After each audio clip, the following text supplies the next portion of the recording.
drills or complications like that, so hopefully smooth sailing, and we've got some lovely food to look forward to. We've all had some caffeine, so hopefully energy levels have increased with some sugar. So if I can just everyone to just quieten down. Dr. Mohammed Al-Sudani, I just want to welcome him to just give a 5-minute introduction and talk just about the event, and it's a pleasure to have you here. Thank you very much. Thank you for the introduction, and thank you very much, Dr. Amir. This is really brilliant to be here. I'm very pleased, I'm very proud to be with you, all these dignitaries from Iraq. And this is testament that Iraqi people, wherever they go, they are very successful, and this is proof. Wherever we go, all the Iraqis holding a good and great position in the NHS and others. If the environment is right and correct, we all prosper and got in important positions. And unfortunately, we don't have the chance to help our country. Hopefully, we'll have it in the future. Just to say about the Iraqi Medical Association, it's been established in 1991. At the time, there was a war in Kuwait and the sanction on Iraq. And a group of people like you really thought it would be an idea to get together and try to do something about it. And it was Dr. Hisham Hassan, Dr. Khalid al-Shifi, Dr. Nabil al-Hamami, and Maher al-Hilali, and others really were in the meeting with Mohammed in that meeting. And we agreed to come together as a group of all the Iraqi doctors, try to get them all of us, not just for scientific meetings, but for social gathering as well. And it has been the case. We actually did very well for many years. There was some problem and split in the association. We went to many branches. And then lately, the Iraqi Medical Association and the Iraqi Medical Union, with the help of this gentleman, Abu Ahmed Fadal هنا, اللي هو الدكتور مجيد جواد مجيد الخطيب, صديقي وزميلي من أيام الكلية. We managed to unify the two organizations to be back in the Iraqi Medical Association, UK and Europe. We have representation in France, representation in Italy, representation in Sweden. And now we try to bring back the IMA to its prestigious position as before. So the gentleman is opening the branch in Wales, and I am really pleased to sit with you here and to be proud of you for this wonderful meeting. The subjects are wonderful. The speaker are really covered the subject brilliantly, and it's very, very nice. And we hope to do more, and we hope to have the chance in the future to help our colleagues in Iraq, to show them the way how medicine is done properly and for the benefit of the patients. And thank you very much, and hopefully we see more. Thank you very much. Thank you. Thank you very much. We're trying to help also extend our activities inside Iraq. Just doing work in Iraq is just something like swimming against the tide, of course. As I'm sure you know, there are lots of changes need to be done, but it's very difficult. Okay, but we are very pleased with our. You have a forthcoming conference in October, 12 and 13, in Kingston, in London, and I hope you will be able to join us. There will be a social event as well. Yeah. So it's just a good. Part of the meeting as well, not only scientific. Thank you very much. You're all invited, as Majid said, the AGM in London on the 12th and 13th of October. Last year, we had 4 deans of medical schools from Baghdad. We had a group from the parliament in Iraq, and we had the WHO, and we discussed the medical education, because it was more trouble in Iraq. And now it's been successful, and they are improving. They tried, our colleagues tried hard to improve things there. So we need your help, please. Join us. Let us work together. Thank you. Thank you. Yeah. So thank you for the kind words. So we're going to restart the program, and it's a pleasure to introduce Dr. Mazen Al-Faham, who's a consultant paediatrician at Cardiff and Vale NHS Trust, serving at University Hospital Landock and University Hospital of Wales. since June 1991. He completed his primary medical degree from the University of Baghdad in 1974, and then went on to complete his MRCP in 1983 and an MD at the University of Wales College of Medicine in 1996. He's a Fellow of the Royal College of Paediatrics and Child Health and a member of the International Board and Royal College of Paediatrics and Child Health since 2002. He's been involved in numerous medical legal activities, including audits and management of TB, tuberculosis, and he's extensively published over 70 papers in international journals on topics such as peanut allergy, chronic eczema, food allergies and children. He's also received several prestigious awards, including the UNICEF UK Baby Friendly Initiative Award in 2000, and he's the chairman of the Quality Merit Award for Asthma and Allergy Services in Children. So he has a wide experience over many years, and he's going to be talking about his career in paediatrics and child health. So join me in welcoming Dr. Mazen.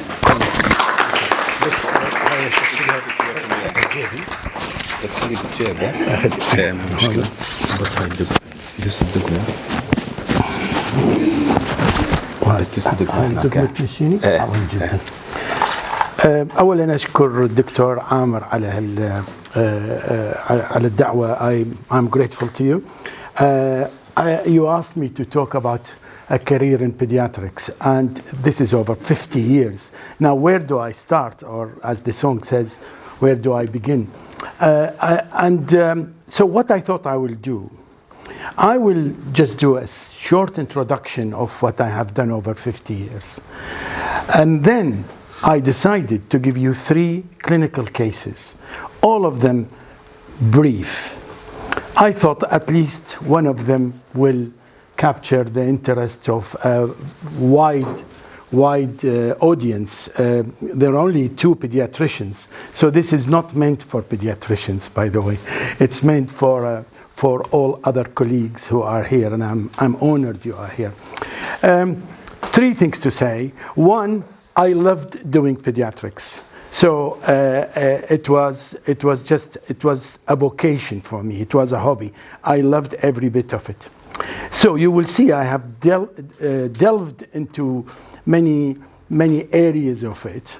And if I appear to be proud or boasting, allow me that. I'm too old, I'm a grandfather, and I don't really need any more accolade or something. I'm grateful that I'm alive. I look up to him, that I'm alive. So let's start.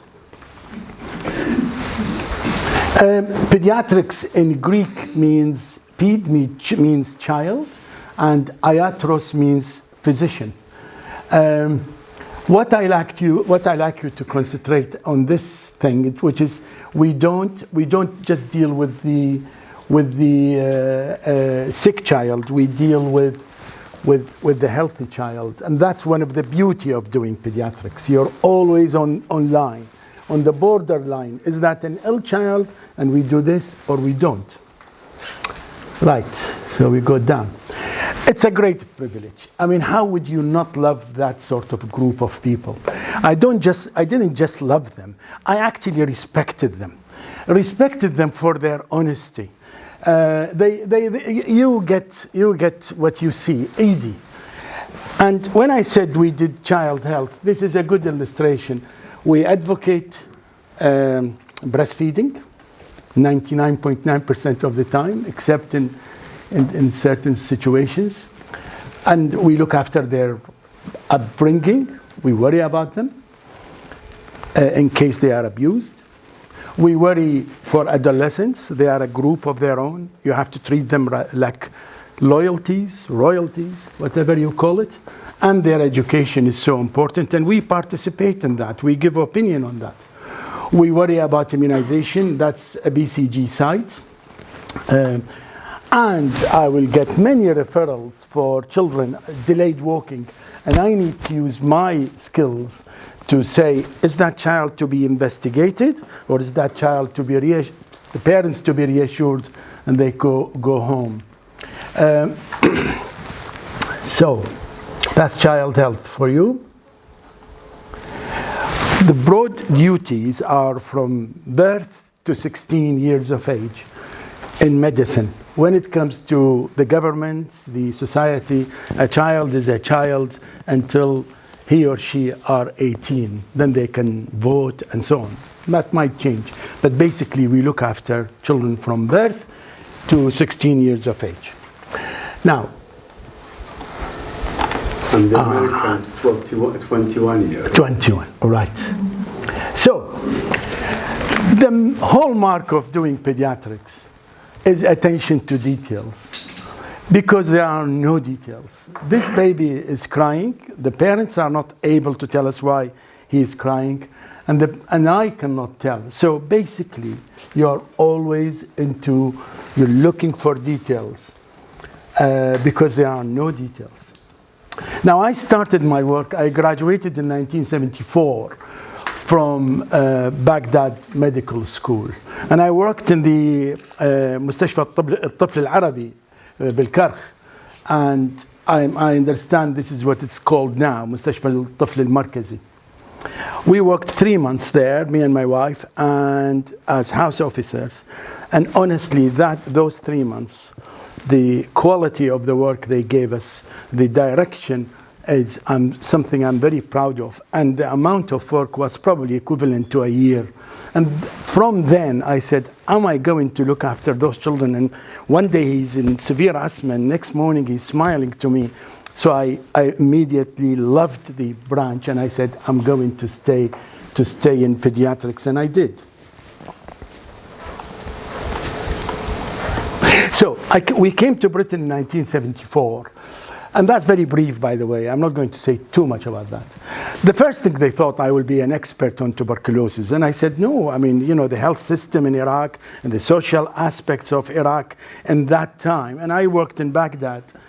Was fine. I hardly saw a child with TB. So I decided to look into the prevention of tuberculosis. And we published a couple of papers. In fact, my friend and colleague, Dr. Bassam Fathallah, I did a couple of papers, at least one paper anyway, that I saw when I was reviewing my CV. So I worked on the prevention of TB, the effectiveness of BCG.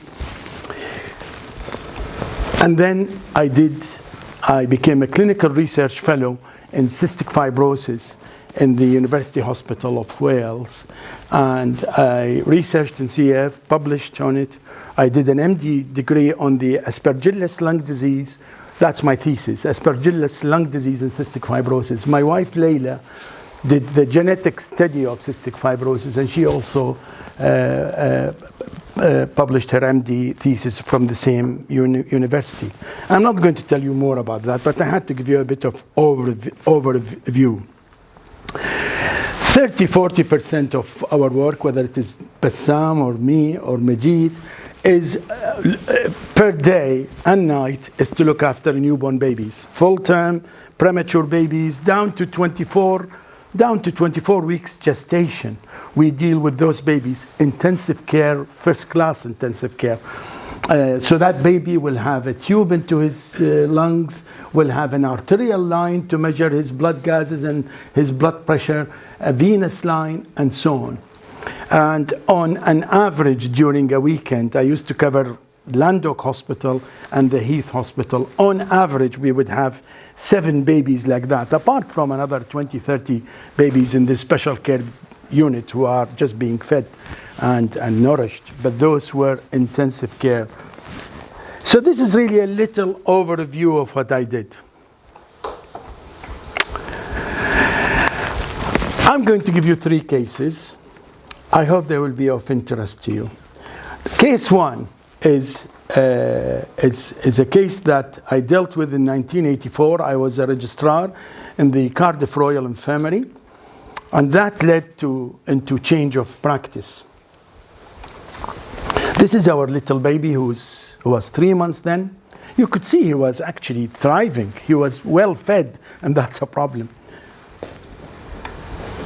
He came into the Royal Infirmary with severe convulsion, severe generalized convulsion. We stopped it with benzodiazepine at the time. He had no fever. He didn't have meningitis or encephalitis. There was no head injury, nothing. We sent bloods. And there was very little to see in him except a slide which I'll show you in a second. So this 3-month-old baby had hypocalcemia, very low calcium and very low phosphate. And a couple of days later, we got his vitamin D, and it was very low. And the issue was, that baby was healthy otherwise, that he had rickets. And with very low calcium, he developed a convulsion. Why did he have rickets? Why did he have low calcium?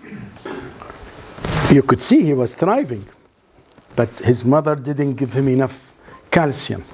His mother had herself low vitamin D, calcium and phosphate.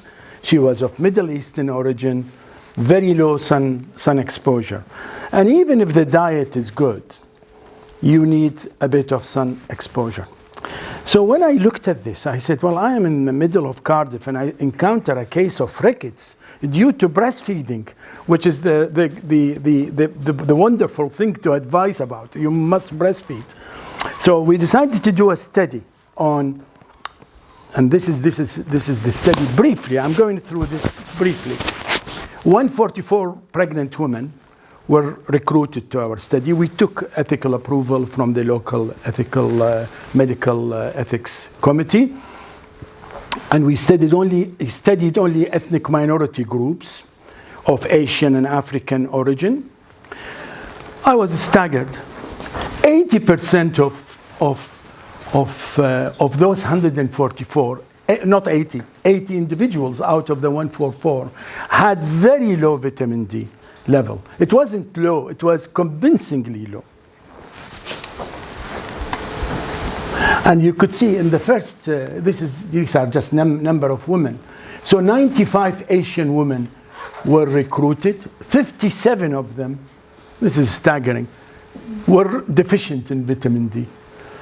And the rest is the same. The middle one, the Middle East, 9 of them, and were recruited. 3 were deficient. So it was an endemic disease. The beauty about this is that we obviously treated the mother. This baby, by developing a convulsion, he actually treated himself and he treated his mother. So we published our, it was an observational study. It was not a controlled study. We published that with an emotive, provocative title in the Archives of Disease in Childhood, which is our prestigious journal in Britain. And the title was, Vitamin D Deficiency is Very Common in Pregnant, Non-European Ethnic Minority Women. And that led to change of practice, not only in our hospital, but in many other hospitals.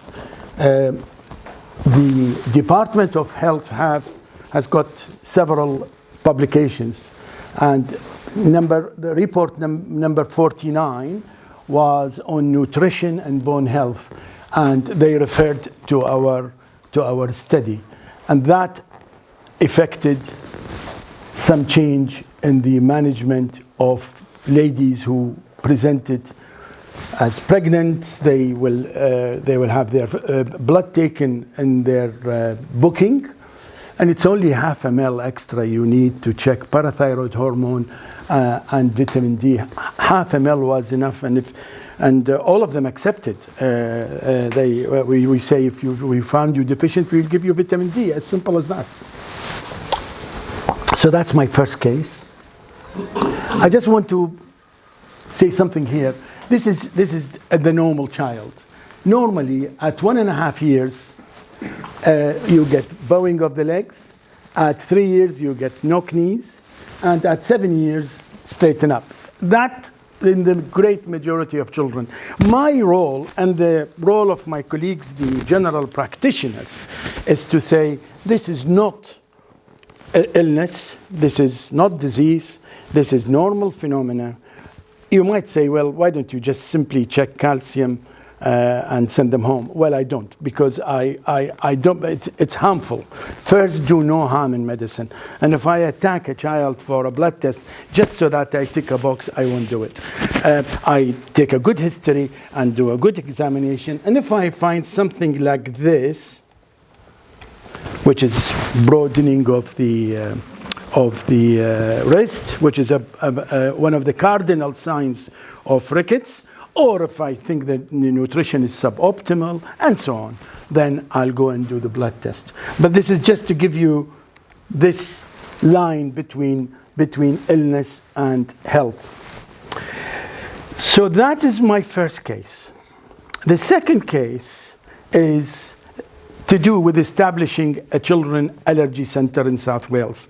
There was an extreme demand. I started as a consultant in '91 at Undertook Hospital, and it was immediately, I used to see one case of food allergy, peanut or milk or something, one case a month, and suddenly I had 3, 4, 5 cases. So we ended up establishing an allergy center. We had 4 nurses, 1.5 dietitian, and we were 2 consultants. And we encouraged our registrars and SHOs to work with us. And some of them published and did audit and did research. So, because when you do an allergy, when you establish a center like this, you end up getting rare cases. And I'm going to give you a rare case in a second, which I think you will find it interesting. If you look at the top line graph, this is 0 to 4, age 0 to 4. And this is cases of anaphylaxis, including fatalities in Australia between 1994 to 2004. And you could see the increase in the incidence of allergy. So what was said about allergy earlier, it makes sense. It is actually true. And that applies to all other age groups. But in infants and preschool children, it was a major issue.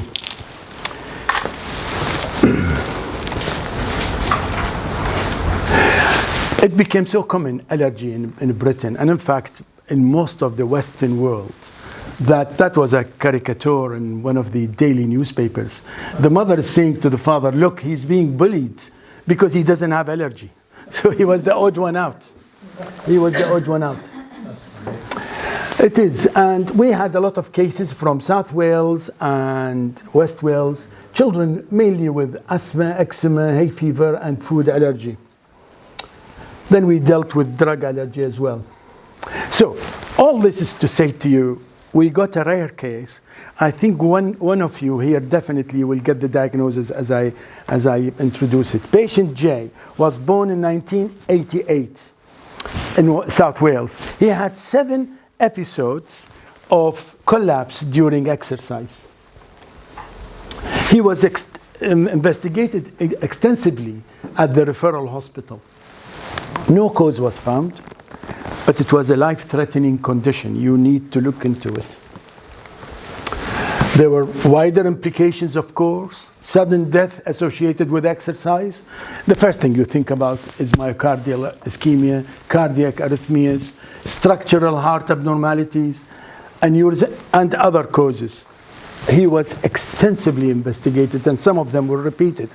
Another echocardiogram, and so on. All of them were negative. So you go to read the book then, and we went into what I call small print. And the small print, this is our textbook in pediatrics. I cannot point to it, unfortunately. But somewhere along those lines, I'm not asking you to read it, somewhere along those lines, it will say, food-dependent, remember please, exercise-induced anaphylaxis. And that, so we then went and sat with him and his parents and took history again.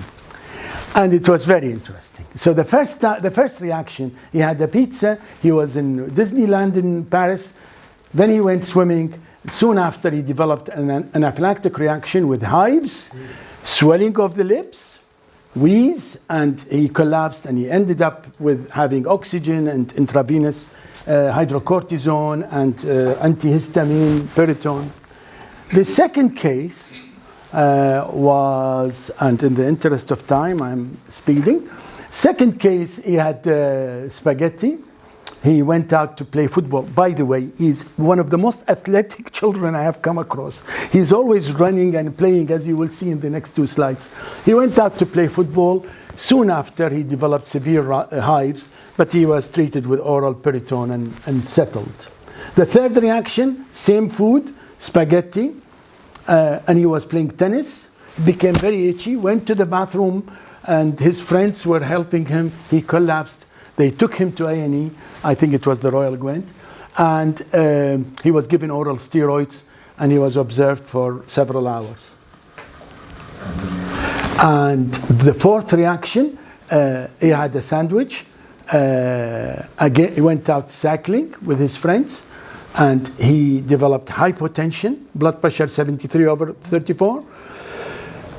He was rushed into hospital. He had normal saline, adrenaline, IV hydrocortisone, and he was observed overnight. That was the worst reaction.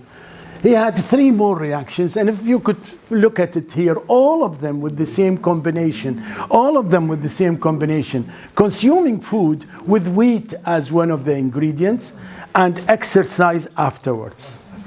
I just want you to accept that exercise alone, he doesn't have any problem. Eating wheat alone, he doesn't have any problem. I will show you that. His past medical history was nil. Healthy, immunizations up to date. We always check about that. We are obsessive about immunizations.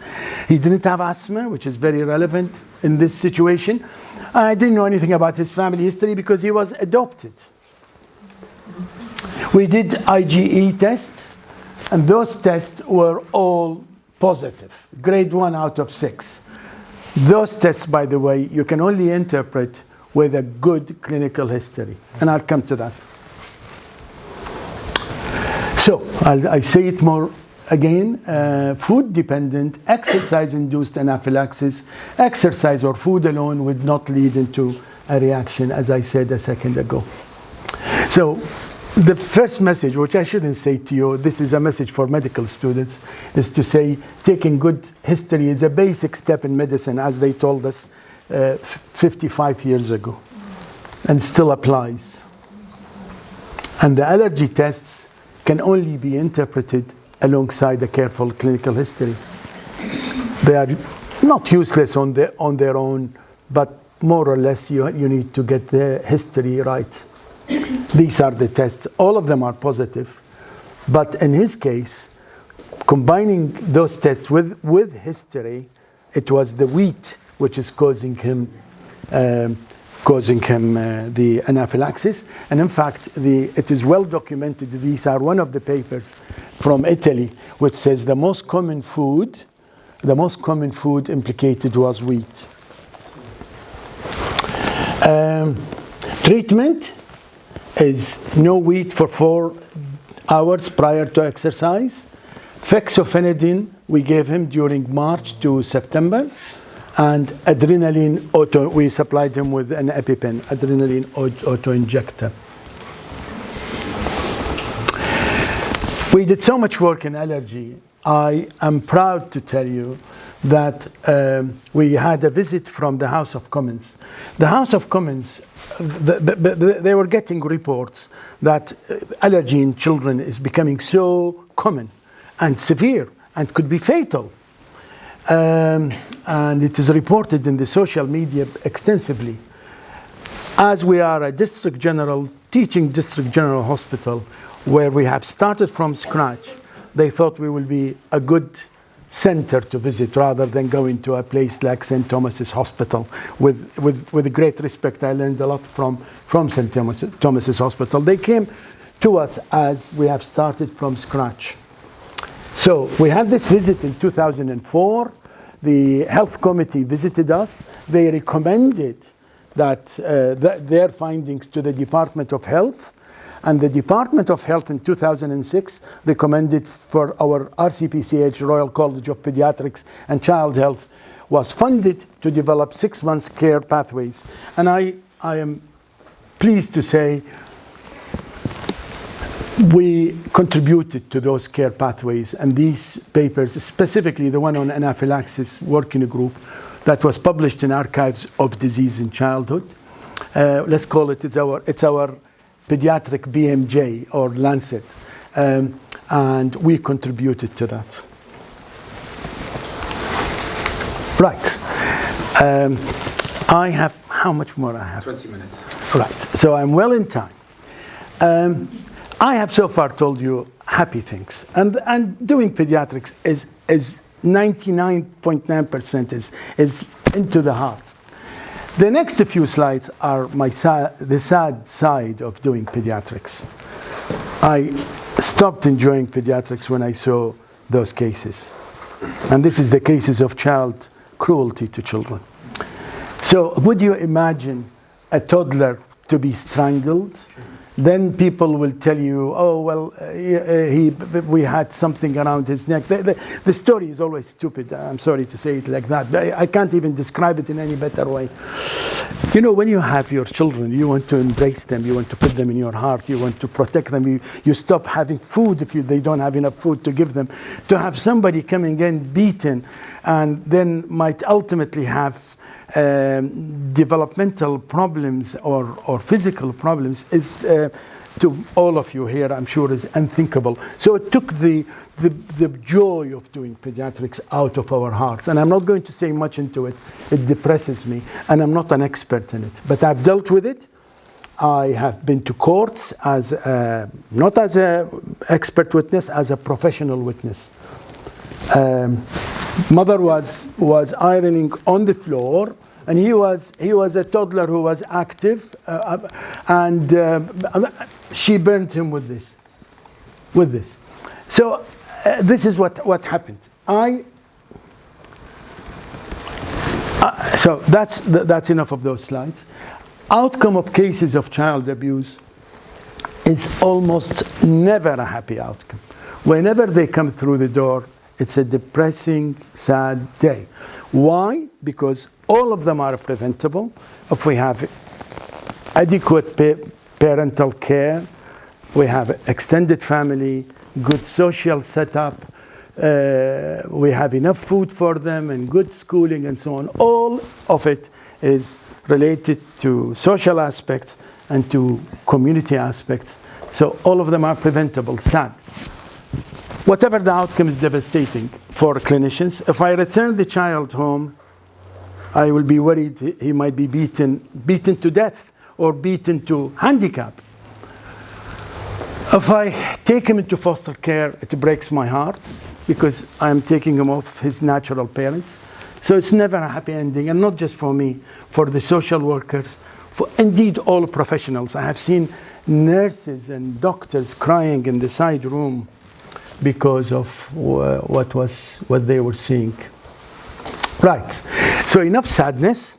I'm now going to finish with my last case, and my last case is what I call the joy of being a pediatrician, and in fact the joy of all types of medicine, whether it is hematology, stroke, whatever. It's just when you achieve a good outcome, especially this case, we were almost going to lose him totally.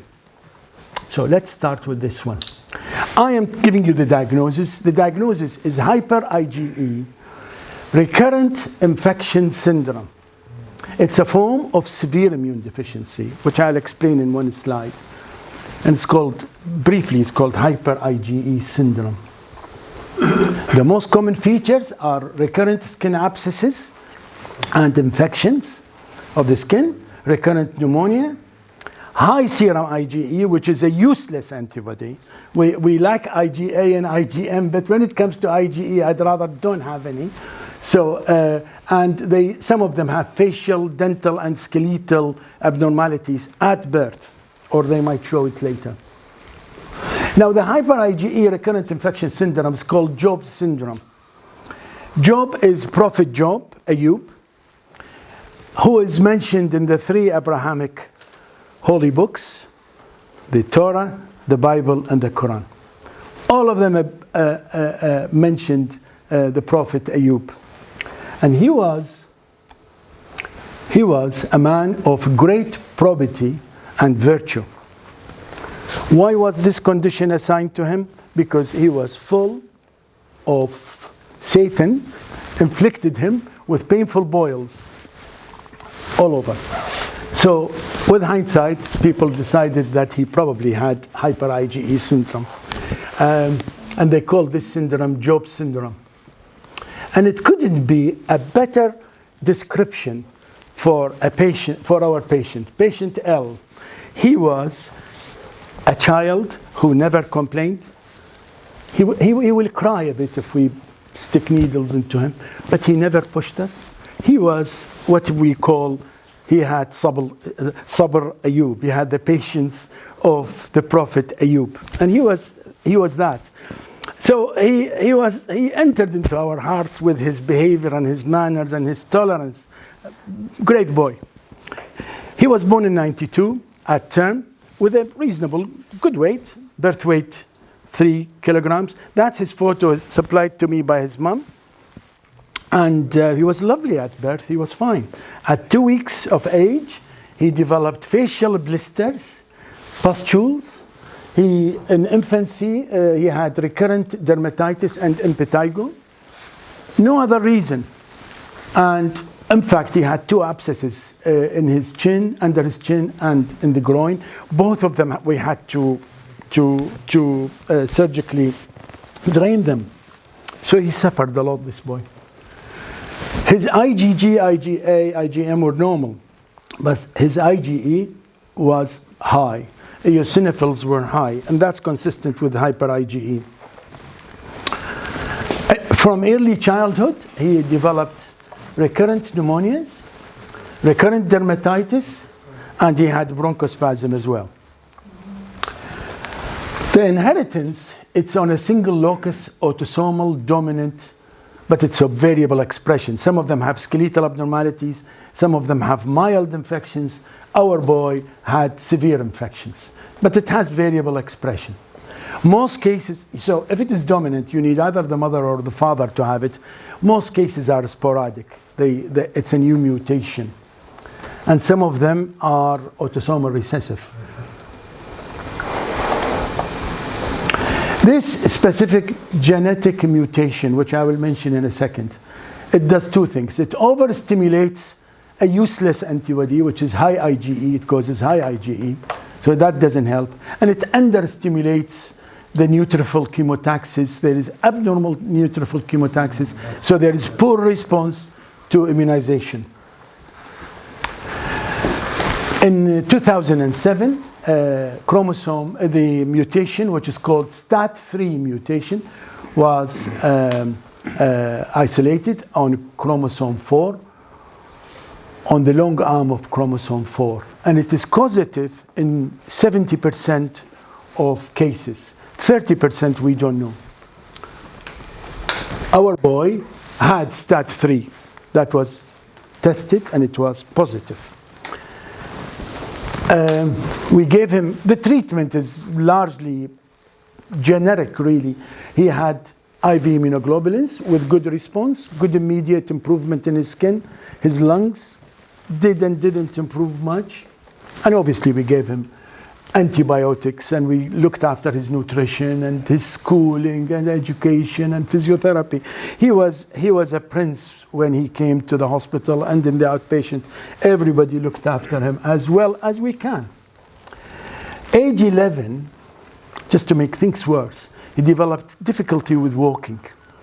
And we diagnosed osteoporosis at that time. I'll show you the x-ray. And he developed wedge crush fractures of the vertebrae. You will see that here. Look, his bones are almost transparent. And this is his lungs. Extensive bronchiectasis. No matter how much antibiotics you give to those people who get recurrent antibiotics, like children with cystic fibrosis, they will still develop bronchiectasis. And you could see we have a central line for him under his left shoulder. That's to access IV immunoglobulin, IV antibiotics.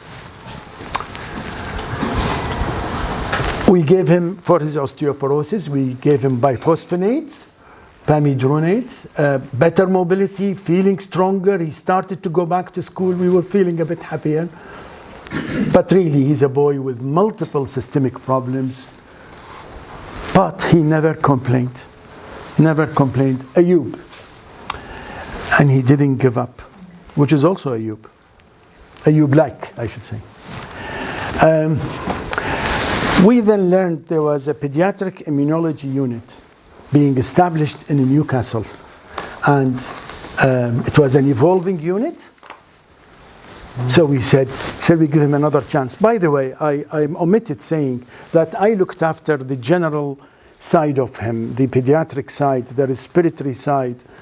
Dr. Paul Williams, the immunologist in Cardiff, he looked after the immunology. I'm not an immunologist. He looked after the immunology. I did pediatrics for him. So we used to see him together in the clinic. We talked to him and to his mother, and we told her before, we said, we are probably losing him. And he knew as well, he was an intelligent boy. So we said, shall we try this unit in Newcastle? What are we going to lose? And the answer was, whatever you say, we will do, which makes us love them more. So he went to Newcastle. We sent him in an ambulance, in a taxi ambulance, and with his mother. His overall management was carried on. Nothing changed. And then they said, well, we've had one previous case of Job syndrome, where we gave him a stem cell transplant, and we don't know the response. It will take months and maybe longer for it for us to know the response. Do you want to try it? And again, we talked to his mother and him, and he said, let's do it. And we gave him that. They gave him that unrelated donor stem cell transplant. I can't remember the year, but it was late first decade after the millennium. Prior to transplant, his serum IgE was over 2,000.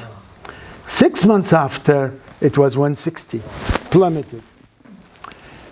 6 months after, he was showing stable evidence of immune reconstruction, as in the next slide. The CD15 myeloid fraction, I cannot talk too much about it because it's not my specialty. It was 100% donor, B cells 100% donor, T cells 93%. Wonderful. He was having a new immune system, but he doesn't have new lungs, he doesn't have new bones, and so on. 12 months post-transplant, his immunoglobulin infusions stopped. There was no need. He was getting very little infections. His skin cleared. Did I write that? Chest infections are infrequent, but he will develop infections for the rest of his life because of bronchiectasis. He started running while he was unable to walk, and his skin was much better. And he didn't have other infections. At some point, he also had UTIs and so on. So in summary, this boy had severe lethal type of immunodeficiency. He had multiple clinical manifestations, and he had a stem cell transplant. And he had a new beginning. He had truly a new life. Now, how can you not be joyful if you are doing pediatrics? It's a real joy of being a clinician, nurse, doctor, pediatrics. Well, I say pediatrics because I'm a pediatrician. And if you want to ask me, my last 2 slides, will I choose pediatrics again? And the answer is dead easy, million times. Thank you. Thank you.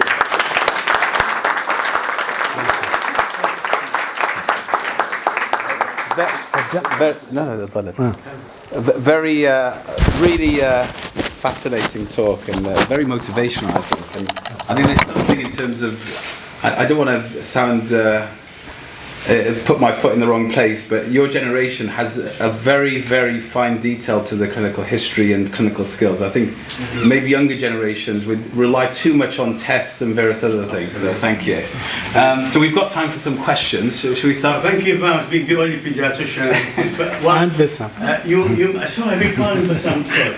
you managed to grab the attention of non-pediatrics. It's very good, excellent. Just quick comments. بس مو صعب مو سؤال صعب. No. The first one, you know, when you talked about the child with hypocalcemia. Yes. I just thought I would just mirror what you said. We published study in 1980 in the Royal Society of Medicine when we were still in Iraq, shortly before my departure, before my running away. Okay, it was about wheezy infant in breastfed mothers, and that was because they have low vitamin D and they were hypoventilation, and they were and that because the muscles were weak, not because of low vitamin D. Absolutely, that's one thing. Just these. So and then after that, because we worked near Gatwick in a big hospital, we had refugees from the Somalis and things, and I had all children Somalis come with non-febrile seizures, and I used to do just simple tests.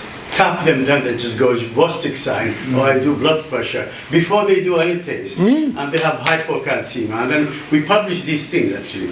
The second thing on your thing is the children with the actually safeguarding. By the way, the children with the collapses.